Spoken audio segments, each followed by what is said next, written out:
Bismillahirrahmanirrahim. Terima kasih peserta DTS Vocational School Graduate Academy kerjasama Kemkominfo dengan Politeknik Lampung. Alhamdulillah hari ini kita sudah masuk pada pertemuan ketiga. Ya, pertemuan ketiga ini kalau dilihat dari modul yang sudah dibagikan tidak banyak yang dibahas. Pada pertemuan 3 ini kita akan membahas tentang kebutuhan teknis pengguna yang menggunakan jaringan. Oh, salah copy paste ya, ini yang benar ya. Jadi deskripsi untuk topik ketiga ini ya diharapkan nanti topik ketiga ini atau pertemuan ketiga ini mampu memfasilitasi pembentukan kompetensi dalam menentukan kebutuhan teknis pengguna jaringan. Ya, setelah selesai diharapkan peserta mampu menentukan kebutuhan teknis pengguna jaringan. Nah, ini ya materi yang akan disampaikan tentang komponen hardware atau komponen fisik network, kemudian komponen software atau komponen logik dari network, kemudian yang ketiga yaitu dokumentasi kebutuhan teknis pengguna jaringan atau pengguna network. Ada 3 ya nanti yang akan kita bicarakan, hardware, software, dan dokumentasi kebutuhan teknisnya. Nanti ada tugas di sesi ini yaitu mengumpulkan informasi dan menuliskan kebutuhan teknis pengguna jaringan. Ya, jadi nanti ada tugas itu. Adapun capaian pelatihan diharapkan ya, peserta dapat mengumpulkan informasi perangkat jaringan yang dibutuhkan pengguna dan menuliskan daftar perangkat jaringan yang dibutuhkan pengguna. Sebenarnya tidak jauh berbeda dengan pada topik sebelumnya. Baiklah peserta semuanya, kita masuk pada bagian yang pertama tentang komponen hardware. Secara garis besar, ya, komponen hardware atau perangkat keras pada jaringan terbagi menjadi 3 bagian, ya, yaitu end device atau perangkat akhir. End device atau perangkat akhir. Kemudian yang kedua yaitu intermediary device atau perangkat perantara. Kemudian yang ketiga yaitu network media atau media jaringan. Nah, ini adalah komponen perangkat keras pembentuk terjadinya jaringan komputer. Nah, di bawah ini adalah gambar-gambar yang mewakili ketiga komponen tersebut. Yang pertama yaitu end device. Yang bagian ini kita sebut dengan end device. Dan end device ini kita tidak perlu terjebak. Dia harus desktop, dia harus laptop, ya, dia harus printer, ya, iPhone, wireless, telepresence endpoint. Intinya adalah perangkat apapun yang dia berada di sisi end user, yang paling dekat dengan end user. Ya, tetapi sekarang sangat mungkin juga ya, perangkat-perangkat lain seperti perangkat-perangkat IoT, ya, Internet of Things, ya, itu sangat memungkinkan untuk masuk sebagai end device. Ya. Kemudian yang kedua yaitu intermediary devices, yaitu perangkat perantara yang biasanya akan menjadi perantara antara perangkat yang satu dengan perangkat yang lain.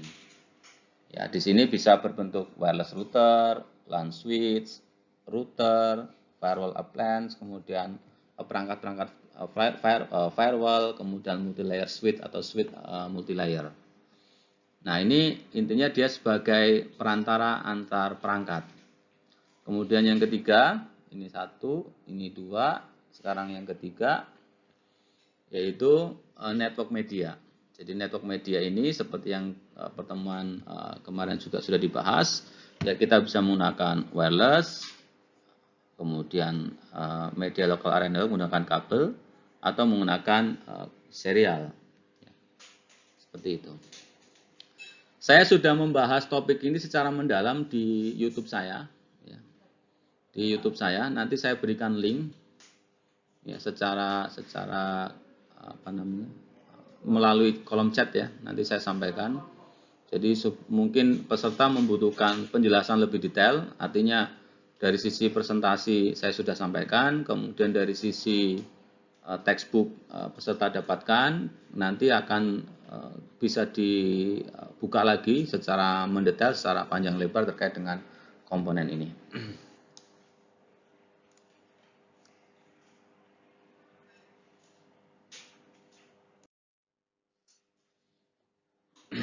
Nah, kita bahas tentang end devices, ya, atau perangkat akhir. Perangkat akhir ini apa sih? Ya, dia adalah merupakan perangkat yang digunakan oleh sisi pengguna atau digunakan di sisi pengguna atau user.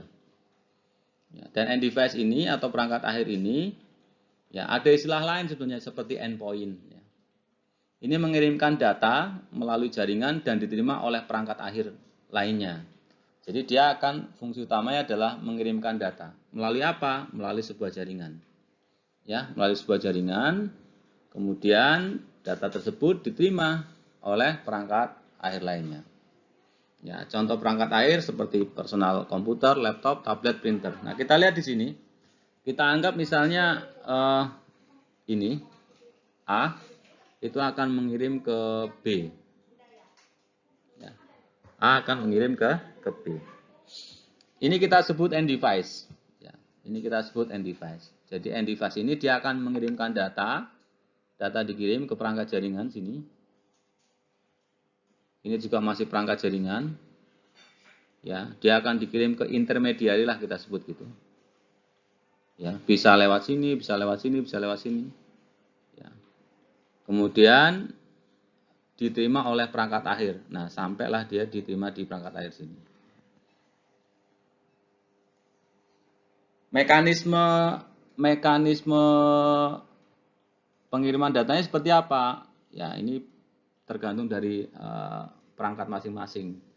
Ya, karena nanti perangkat semakin kompleks atau semakin berbeda perangkat itu akan berbeda mekanisme sesuai dengan layernya. Ya.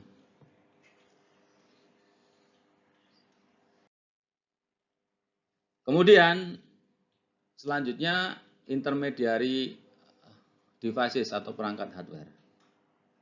Ya, ini adalah perangkat perantara. Dia adalah perangkat yang digunakan untuk menghubungkan antar perangkat jaringan. Jadi fungsinya sebagai penghubung. Ya. Dan jenisnya bisa router, switch, wireless, firewall seperti yang tadi. Ini wireless, switch, router, modeler dan seterusnya. Ya, secara umum sebetulnya ya ini end device. Nanti bentuknya bisa begini. Ya, atau ini juga bisa dibentuk switch. Ya, intinya perangkat di sini disebut dengan intermediary.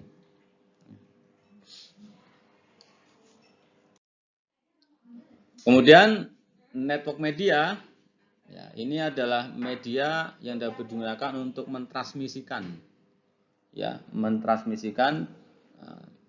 data yang dikirim dengan satu mekanisme tertentu. Nah, kita bisa menggunakan kabel koaksial. Jadi ini bentuknya fisik, tampilannya fisik terdiri dari kawat tembaga sebagai inti yang dilapisi oleh isolator. Ya, kemudian bisa fiber optic, ini sekarang lagi tren. Saran saya peserta mungkin setelah mengikuti DTS ini, ya, untuk bisa mengambil sertifikasi atau pelatihan di fiber optic. Ya, ini cukup banyak dibutuhkan juga orang-orang di lapangan terkait dengan fiber optic. Dan sekarang juga biaya untuk instalasi juga tidak terlalu mahal dibandingkan dengan saat pertama kali muncul. Nah, di mana fiber optic ini dia terbuat dari serat kaca, ya, dengan teknologi yang mutakhir atau canggih dan punya kecepatan transfer data yang lebih cepat. Kemudian yang ketiga, ya, twisted pair atau kita sering menyebutnya sebagai kabel UTP atau STP, ya. Dan ini kenapa disebut dengan twisted pair? Karena memang isinya beberapa kabel yang dia itu saling melilit. Ya, seperti ini modelnya ini. Ya. Ya. Nah, secara jenis ada dua, ada yang shielded twisted pair (STP) dan ada unshielded twisted pair. Kemudian yang keempat yaitu wireless, disebut dengan nirkabel. Nah, ini nanti bisa bentuknya bisa radio frekuensi, ada mikrokomunikasi, ada infrared, ya, dan sebagainya. Intinya seperti yang di pertemuan sebelumnya, ya terkait dengan network media ini pilihan ketika kita akan melakukan instalasi. Apakah kita akan menggunakan kabel atau kita akan menggunakan wireless atau non kabel lah. Nah, ada juga komponen software. Ya, secara garis besar komponen software pada jaringan itu menjadi dua bagian, yaitu sistem operasi dan protokol atau aturan. Ya, sistem operasi nanti ini tergantung. Ya, kalau dia di sisi end device, ya, itu bisa menggunakan operating sistemnya Windows atau bisa menggunakan Linux atau bisa menggunakan Mac. Ya, kalau dia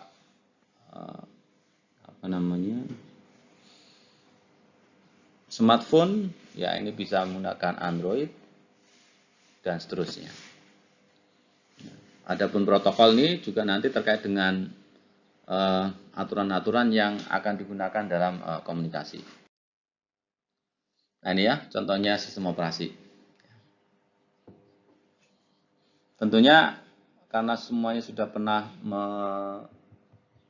mengikuti pendidikan di SMK, terutama basicnya TKJ, saya rasa dengan sistem operasi Penguin, ya, Linux ini sudah tidak menjadi sebuah permasalahan sendiri, apalagi gambar bendera ini, ya, seperti itu.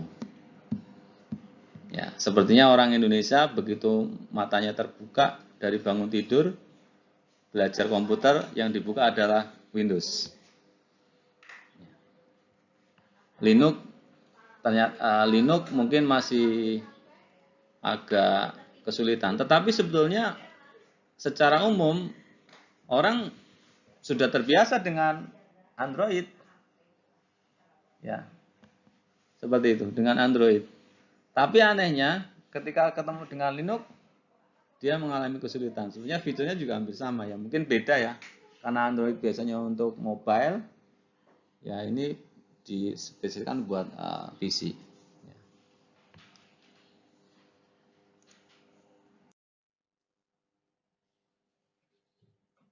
Nah untuk Windows sendiri, ya Windows sendiri,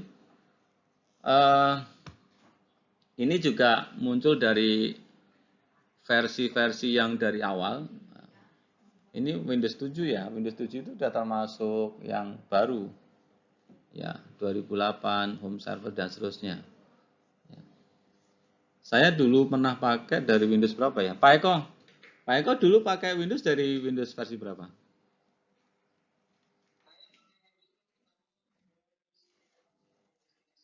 311.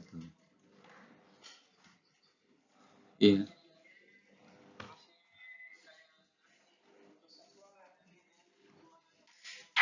Iya.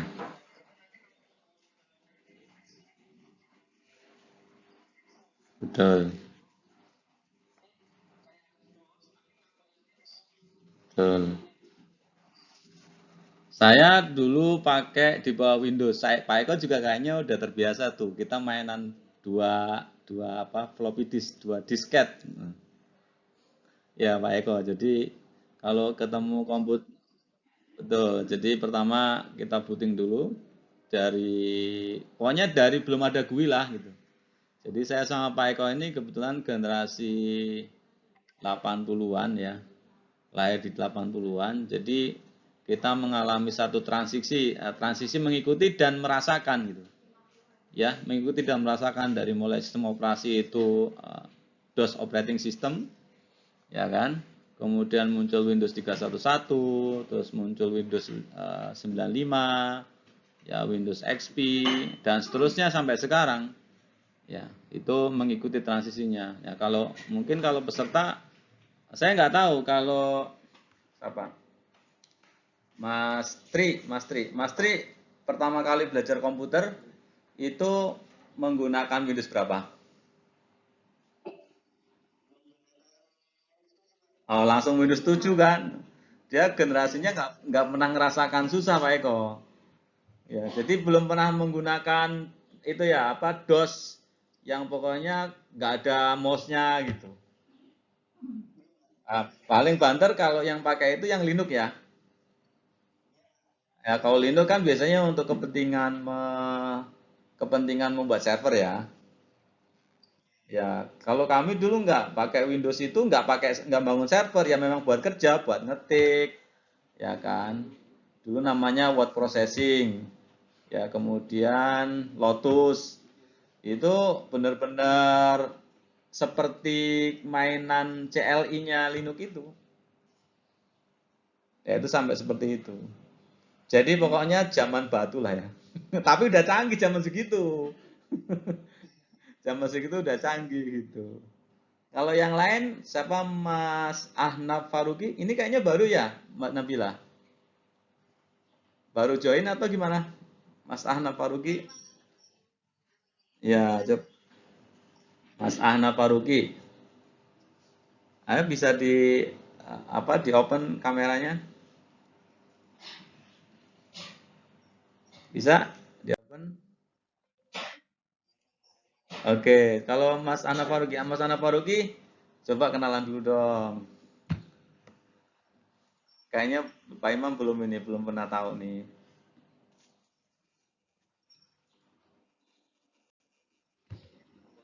Ya,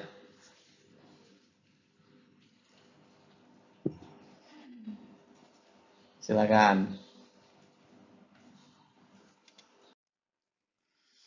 Yang kedua yaitu sistem operasi Linux.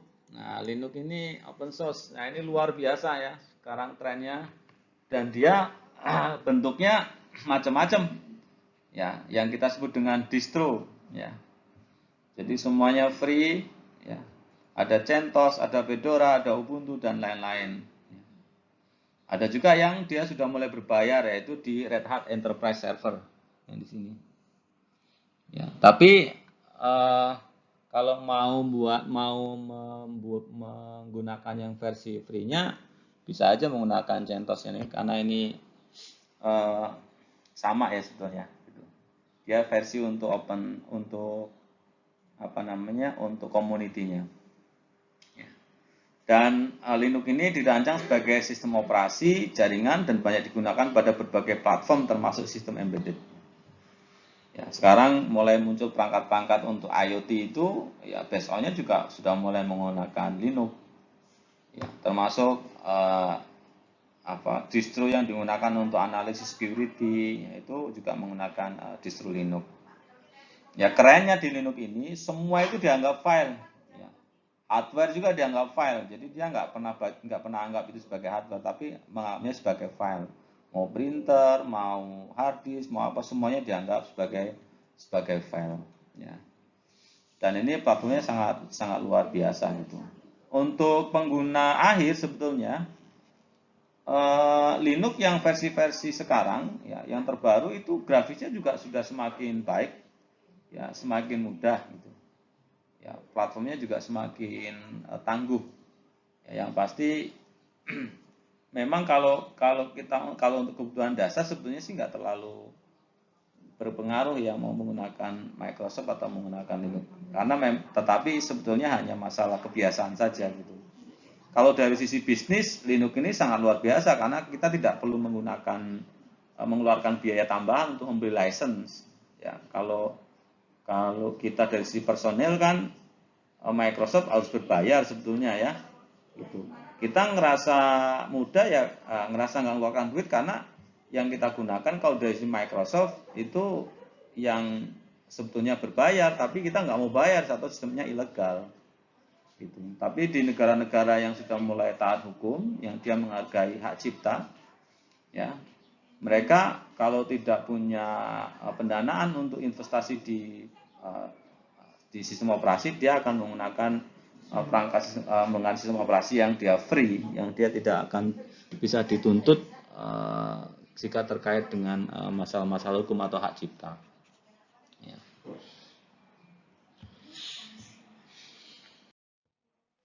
Kemudian ini diantara pengguna komponen keunggulan dari Linux ya, dia sifatnya open source, command line interface. Nah, ini yang powerful untuk peserta yang biasanya mengoprek menjadi sebuah server. Sepertinya nggak seru kalau nggak mainan layar hitam ada kedip-kedipnya. Itu. Dan biasanya ini secara psikologis akan terasa dalam diri seseorang. Ketika pegang Linux, misal server, yang ada hanya layar hitam dan kursor berkedip-kedip, terus diketik, wah rasanya keren banget. Ya, terus ada yang lihat, wah tambah lagi kan gitu. Seperti itu. Ya, meskipun sebetulnya untuk mengkonfigurasi, ya kita bisa menggunakan versi GUI-nya kan itu. Ya, tetap bisa kan seperti itu. Ya, tetapi ini menjadi satu kesenangan tersendiri lah, kepuasan tersendiri ketika kita biasa menggunakan CLI di Linux. Ya. Kemudian di antara kelebihan lain, kontrol lebih banyak pengguna atas operating system. Jadi pengguna root atau super user memiliki kontrol penuh atas komputer. Ya. Kemudian kontrol komunikasi jaringan juga menjadi lebih baik ya menggunakan Linux. Nah, beberapa intermediari seperti router buatannya Microtik itu sebetulnya juga based on-nya dibangun di atas Linux. Ya, seperti itu. Dibangun di atas Linux. Ya. Kemudian terkait dengan komponen software berikutnya yaitu protokol. Protokol itu apa? Protokol itu sebenarnya aturan komunikasi. Ya. Jadi dia sebuah aturan atau tata acara, ya, atau sebuah kesepakatan ya, agar komunikasi itu dapat terjadi sesuai dengan keinginan. Dan protokol jaringan ini menyediakan sarana bagi komputer untuk berkomunikasi di jaringan. Nah, protokol jaringan ini menentukan opsi pengkodean pesan, pemformatan, enkapsulasi, pembungkusan pesan, ya, terkait dengan ukuran pesan, waktu pesan, ya, dan pengiriman. Dan saat ini yang sering kita sebut di dalam sebuah jaringan itu ada sebuah protokol standar disebut dengan TCP/IP. Ya. Nah, protokol ini menjadi penting. Ya. Pertimbangannya kenapa? Coba kita perhatikan. Kata-kata protokol ini sekarang menjadi kata yang tidak asing buat kita ya, semenjak masa COVID. Ya, tentunya kita dengar ya, ada protokol kesehatan. Seperti itu. Kenapa harus diatur? Kenapa dalam masa pandemi diatur dengan sebuah protokol? Ini untuk memudahkan. Kalau semua orang di masa pandemi memahami tentang protokol ini, di mana protokol atau aturan berkomunikasi atau berhubungan menggunakan konsep 3M. Ayo, 3M, ada yang tahu? Protokol 3M? Siapa nih kira-kira? Mau pakai masker, terus? Ayo. Boleh menjaga jarak. Terus 3? Ayo. Ada yang tahu? Mencuci tangan. Oke. Muhammad Hidayadi sudah menjawab. Mencuci tangan.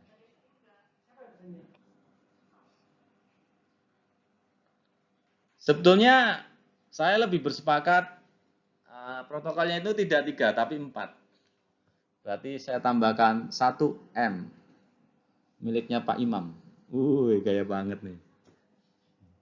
Ada yang tahu? Bisa menebak di dalam pikiran saya kira-kira 1M tambahan saya apa kira-kira?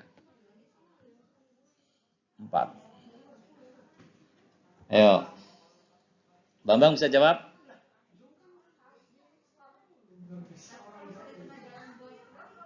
Bisa jawab? Fikri?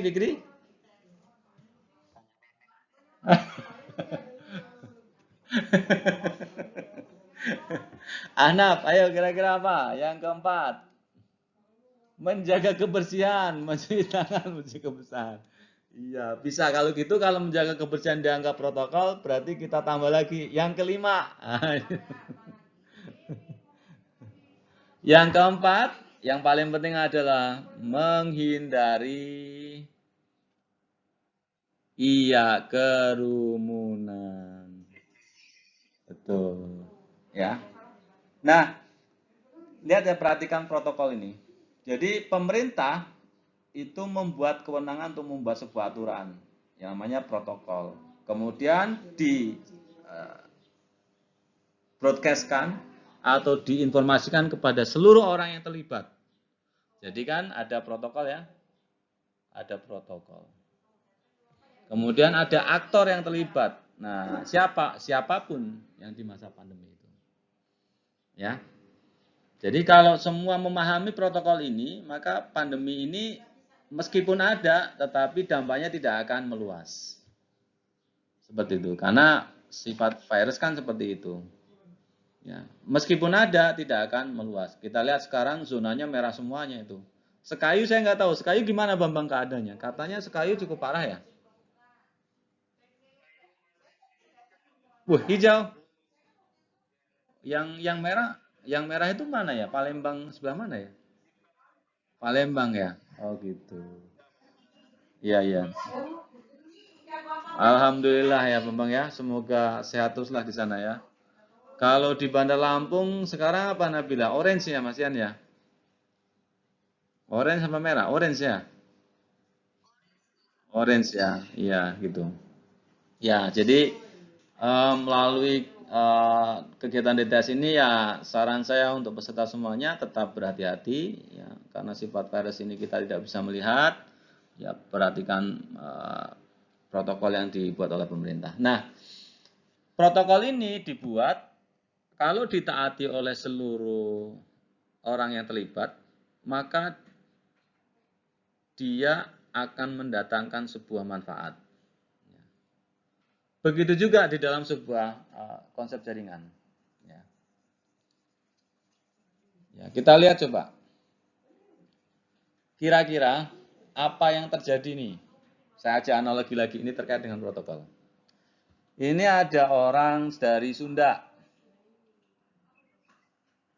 Ini ada orang, ini Sunda ya. Sunda, ini orang Batak, orang Medan. Dia berkomunikasi. Ini berkomunikasi. Dia, ini anggaplah A, ini B. A ini orang Batak. Dia berkomunikasi dengan B dengan bahasa Batak. B, orang Sunda, menjawab atau berkomunikasi dengan A dengan bahasa Sunda. Kira-kira nyambung nggak? Nggak nyambung ya? Nggak nyambung. Kenapa? Karena berbeda sudah, berbeda platform lah gitu. Maka kemudian A dan B ini butuh yang namanya sebuah protokol. Ya. Maka kemudian kita syukuri bangsa Indonesia ini adalah bangsa yang besar dengan suku bangsa yang cukup banyak.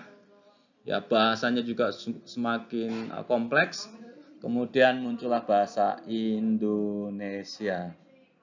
Nah, bahasa inilah yang kemudian menjadi sebuah protokol. Ya, sehingga selama kita berada di Indonesia, kita mau pergi ke Papua, ke Kupang, NTT, ke Sulawesi, yang dulu mungkin zaman penjajahan dengan Song Selebes, Song Sumatera, dan seterusnya, itu disatukan dengan bahasa Indonesia. Asal kita berbicara bahasa Indonesia, orang paham. Mungkin saya kalau pergi ke tempatnya Bambang, saya bicara pakai bahasa Jawa, orang sana juga bingung jawabnya apa. Bambang berbicara dengan saya menggunakan bahasa Sekayu, saya juga bingung jawabnya apa. Nah, yang bisa menyatukan adalah bahasa Indonesia. Nah, bahasa Indonesia ini adalah protokol. Sehingga kita tahu ada kesepakatan. Kalau saya bilang nama, oh berarti kalau bahasa Jawa nami, oh berarti itu diterjemahkan dalam bahasa nama.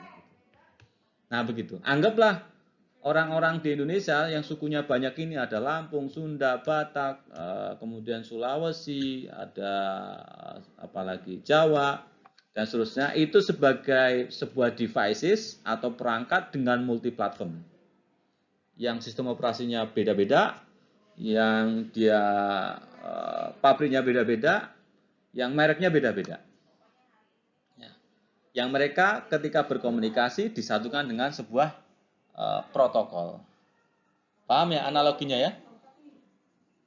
Nah, sekarang coba kita bawa ke dalam dunia kita. Ada handphone. Ya. Handphone itu kayak gini ya handphone ya. Ah, ginilah ya. Mereknya A, mereknya B, C. Ada laptop merek A, B, C. Kok bisa mereka terkoneksi dalam sebuah jaringan dan bisa saling ngobrol? Kan beda pabrik, ya kan? Beda pabrik, beda merek, beda tempat pembuatannya. Kok bisa mereka saling berkomunikasi? Jawabannya cuma satu, karena mereka punya protokol, yaitu aturan komunikasi. Sehingga protokol ini dia akan menjadi sarana bagi perangkat untuk berkomunikasi dalam sebuah jaringan. Ada nggak impact-nya kalau tidak ada protokol dalam sebuah jaringan? Ada. Impact-nya perangkat itu akan bisa bicara atau bisa ngobrol atau bisa berkomunikasi hanya dengan perangkat yang satu pabrik, yang satu merek. Sama seperti kita. Ya, seandainya bahasa Indonesia itu tidak ditemukan, maka orang Jawa akan bisa berkomunikasi hanya kepada orang Jawa saja. Orang Lampung hanya bisa berkomunikasi dengan orang Lampung saja. Orang Batak dengan orang Batak. Orang Sulawesi dengan orang Sulawesi saja gitu. Ya, nggak ketemu. Maka diciptakanlah protokol yaitu bahasa Indonesia. Itu impact-nya kalau kita nggak punya protokol. Ya, termasuk kita misalnya, kita mau keluar negeri. Luar negeri ke Singapura, ke Malaysia, ke Thailand, Vietnam, ke Jepang. Ketika kita memahami protokol berkomunikasi dalam dunia internasional, yaitu menguasai bahasa-bahasa Indonesia seperti bahasa Inggris, bahasa Arab, dan seterusnya, maka kita akan bisa berkomunikasi dengan orang apapun selama mereka memahami protokol kita. Tapi kalau mereka nggak memahami protokol kita, ya mereka juga punya protokol pakai bahasa Tarsan kan gitu. Ya, intinya komunikasinya itu paham. Ya. Tuh. Mudah-mudahan konsep ini menjadi bisa dipahami. Nah, ini adalah protokol yang ada di dalam jaringan komputer yang disebut dengan OSI model dan TCP/IP model. Ya.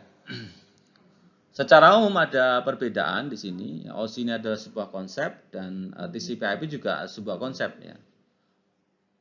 Nah, kita lihat di sini hanya ada beda saja ya.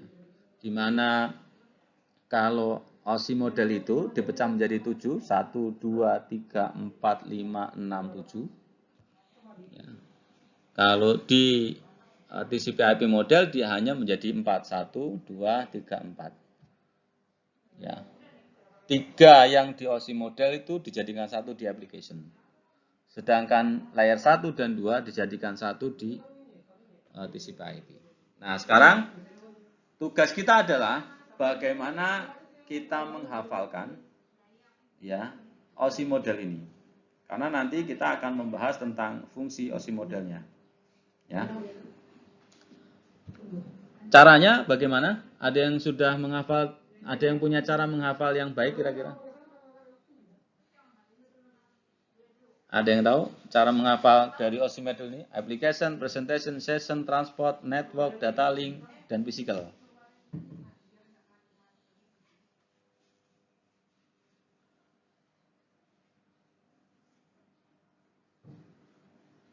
Ada yang tahu cara menghafal yang cepat?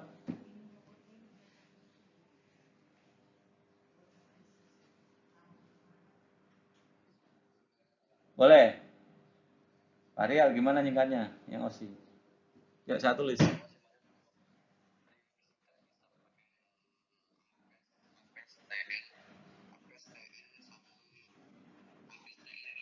APSTNDP. Oke. Ada itu yang lain? Application, presentation, session, transport, network, data link, physical. Oke, nggak ada masalah. Ya, yang penting kita tahu cara menghafalnya aja. Ya, karena jangan sampai nanti pada waktu UKOM asesor nanyain gitu kan. Mas coba sih mas, ngerti nggak sih OSI model itu ada berapa gitu kan. OSI layar ada 7, coba mas sebutin gitu kan. Nggak tahu gitu. Ada yang lain? Tri, tahu nggak Tri?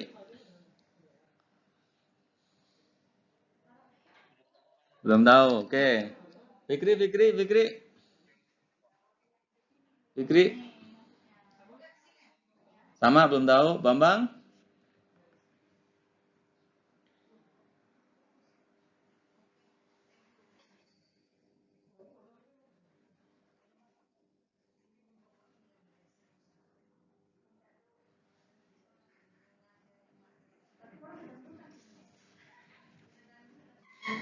Ada siapa lagi di sini yang bisa ketunjuk? Ini tinggal 4 ya?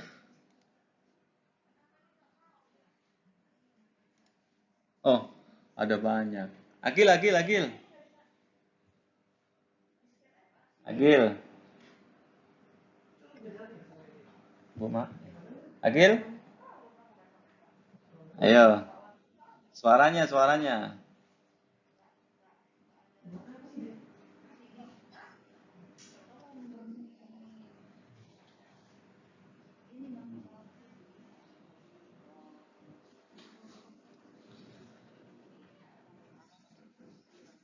APSTNBP.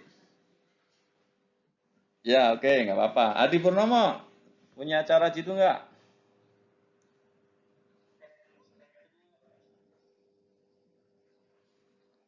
Apa?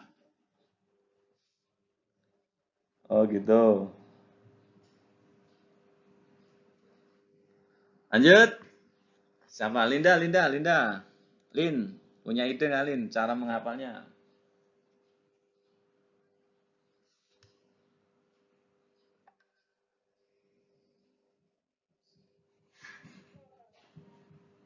Sama. Ah, Linda mah nggak kreatif kamu Lin. Rivaldi mana Rivaldi? Rivaldi ini kayaknya nggak pernah muncul tapi orangnya nggak pernah bisa komunikasi ya Nabila ya.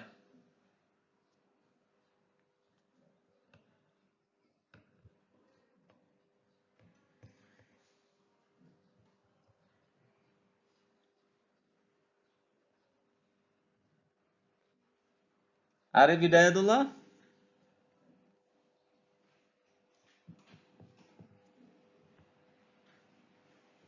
Oke, cara menghafalnya gampang. Ini sebenarnya bisa aja nggak apa-apa ini pakai ini juga oke. Ya kita ingat aja kalau yang ini kan gampang ya. Atin ya. A TIN, Application Transport Internet Network. Atin itu anak Pak. Nah, anak Pak Soleh. Nah,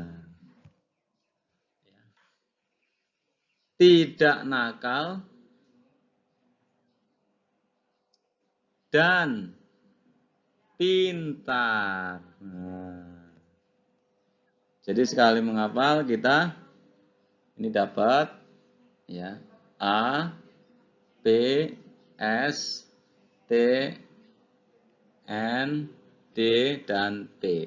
Nah, jadi langsung menghafal dua sisi. Ya.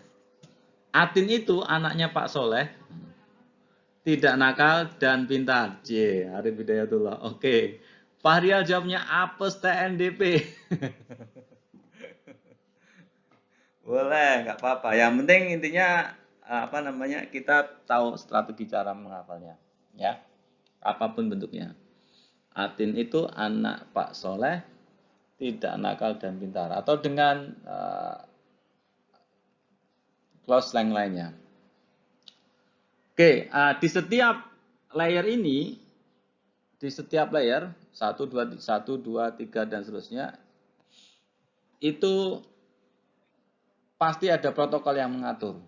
Ya, di sini, di setiap layer ini ada protokol, protokol, protokol, protokol, protokol, dan seterusnya. Karena di setiap layer ini, ya, nanti ada hardware yang terlibat, ya, yang digunakan.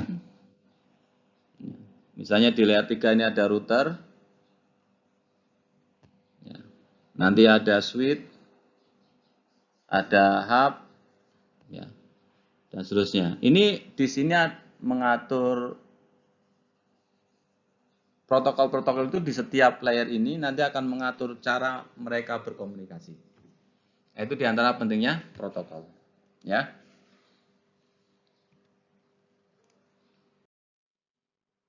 Nah, sekarang fokus kita masih tidak di situ, tapi fokus kita adalah ke identifikasi kebutuhan pengguna.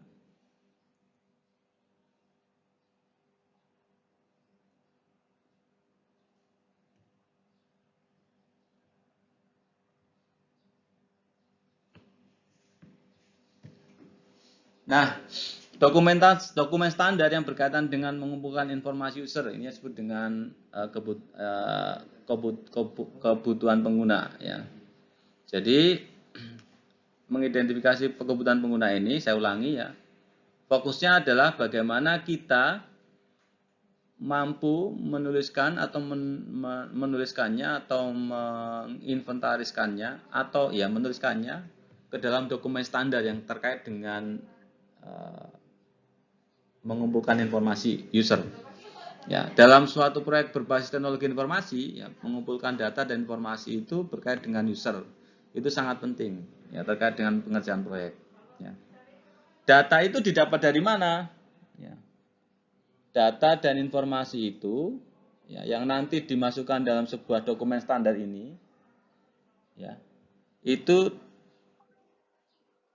didapat dari bisa dengan wawancara, ya, yang nanti kita sebut dengan user requirement, kebutuhan user. User itu butuh apa sih gitu. Nah, itu masuknya ke situ.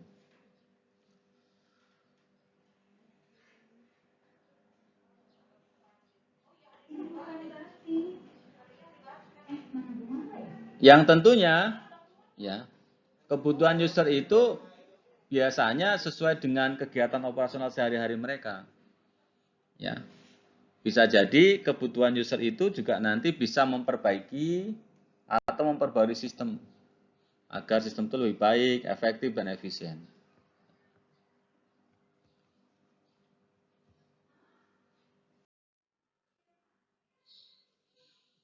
Nah, kita lihat ini ada contoh. Ya. Ada sebuah contoh.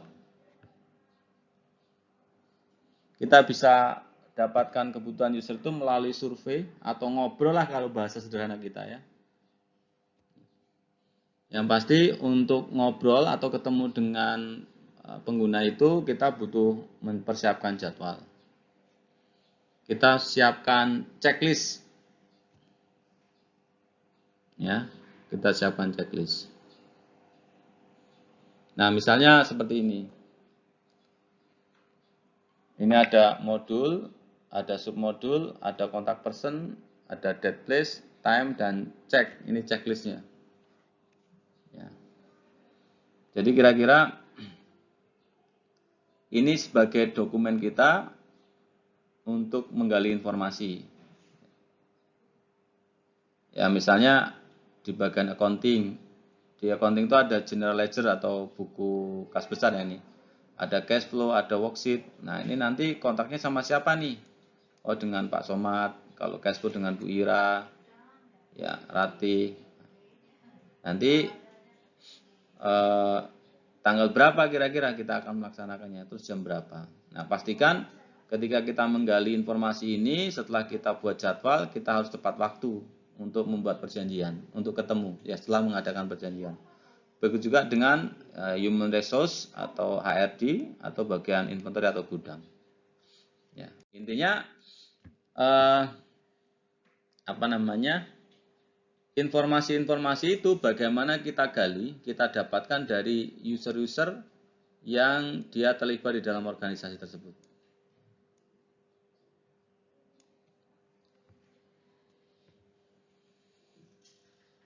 Kemudian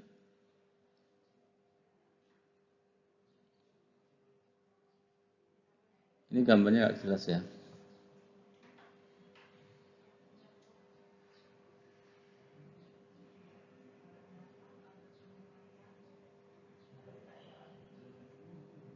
Ini nggak jelas. Intinya ketika kita membuat kebutuhan teknis hardware dan software, ya kita harus menuliskan komputer untuk server itu jenisnya apa, untuk data entry seperti apa, jaringannya seperti apa, peralatannya seperti apa, dan sebagainya. Ya, nanti coba kita lihat di textbooknya ya. Ini nggak kelihatan nih.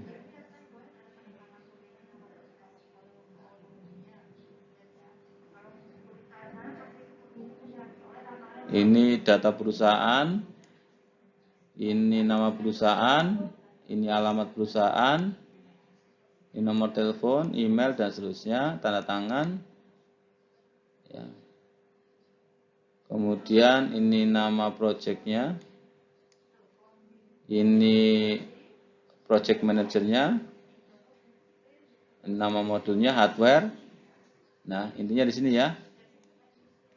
Hardware, kemudian submodulnya adalah hardware pendukung. Ya, disinilah yang tadi kita masukkan sesuai dengan yang kita pelajari di awal, yaitu tentang end device-nya apa. Ya, kemudian ada juga intermediarinya,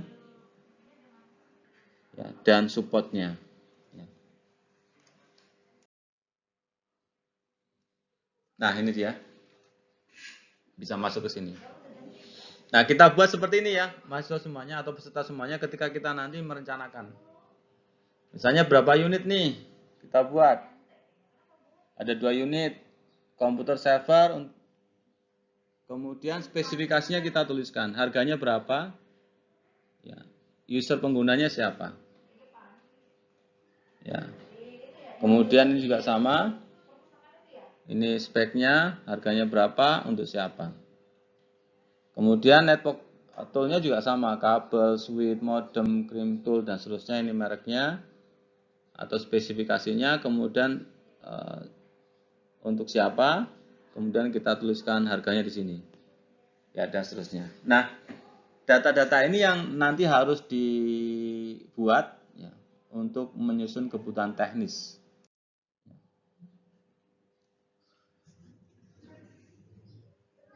Kita sudah sampai pada materi terakhir, yaitu terkait dengan kebutuhan teknis pengguna.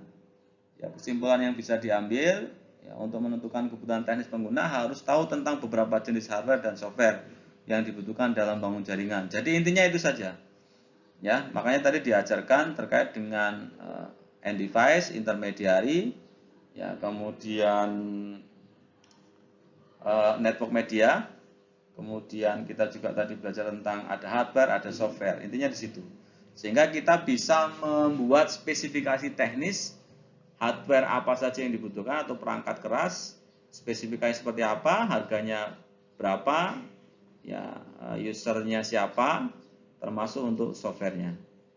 Ya, ini seperti yang saya sampaikan di minggu yang lalu, kalau kita butuh software misalnya seperti sistem operasi yang berbayar, ya masukkan saja. Atau sistem aplikasi pendukung seperti antivirus, ya dimasukkan saja. Ya. Kemudian metode pengumpulan informasi, ya, kebutuhan teknis ini bisa didapat dengan metode wawancara atau pengamatan langsung pada lokasi. Ya. Kalau wawancara tentunya kita harus membuat jadwal wawancara seperti yang di slide sebelumnya tadi.